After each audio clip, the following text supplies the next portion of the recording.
I think with a true story, you want to, because it is it's such a incredible thing that these men did. You want to do justice to that feat, and also you want to pay tribute to the men, and hopefully capture something of who they were.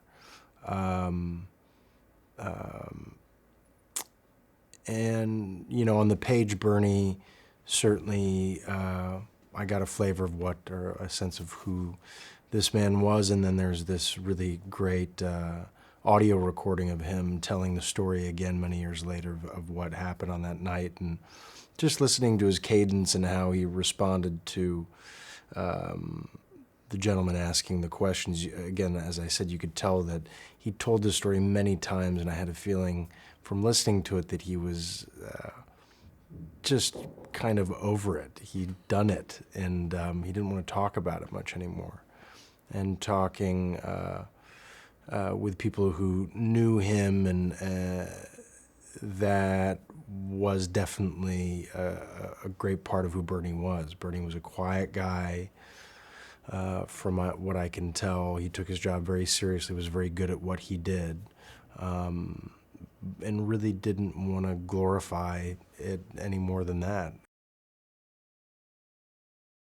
So I played Bernie Weber, who's one of the four that went out and saved these 32 men off of the tanker Pendleton in 1952, February 18th. And Bernie, you know, in our film, Bernie is, he's a sweet man. He's a sweet, gentle person.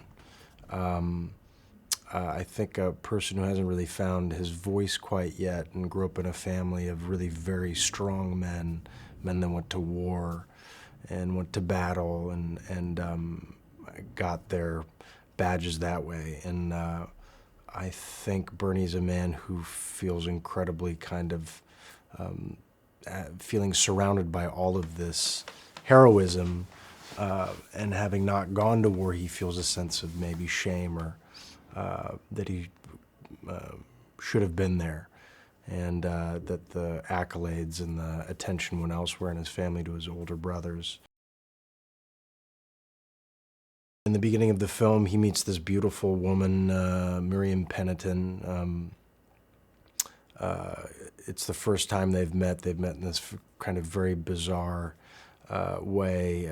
Miriam worked at the phone exchange and heard his voice when Bernie, on attempting to go on another date with his friend Gus, they got waylaid, and their car broke down, and he had to call these ladies to tell them that they weren't coming to the date. And Miriam heard his voice and then called him up, and they started talking. They started this relationship over the phone, which is finally brings us to this night when we first meet the two of them. It's the first time they're meeting, and Bernie's incredibly nervous and is really in love already with Miriam, and I think basically knows that this is the one. And it's just, I don't know, it's this beautifully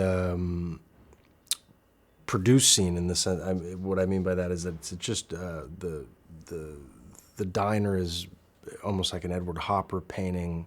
And the first time we see Miriam, she almost looks like a woman out of a Vermeer painting. It's so beautifully lit, and she's so luscious and angelic, and it's a film from another time. It almost feels like a film that would have been or should have been made in the 50s at one of the studios.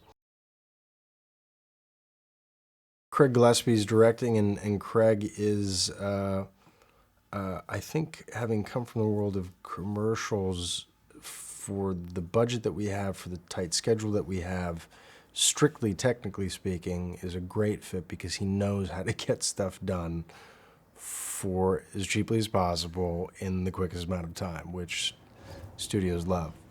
So he has an incredible facility to not be overwhelmed by what could appear to be very daunting, which is working in water, which is notoriously difficult, working with these just humongous sets, And what I've really appreciated about Craig, because I don't, ultimately that's not my concern. Really, my concern is how his interaction with the actors and the moments and the scenes and the direction of the characters. He gives the actors great latitude to explore and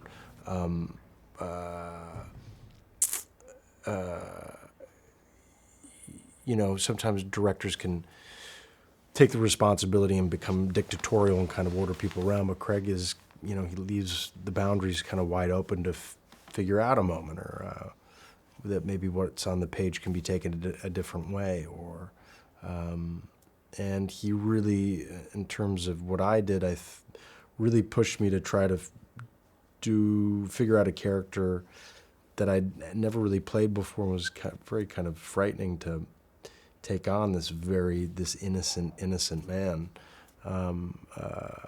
and I appreciate him kind of pushing me and challenging me to do that, however it's received. They're putting their lives on the line for us, and anyone who does that, whether it be a police officer or a fireman or a coastie or a Coast Guard guardsman or someone in the Army or whatever. I mean, it's not something I'm doing, and that takes an incredible amount of courage, strength,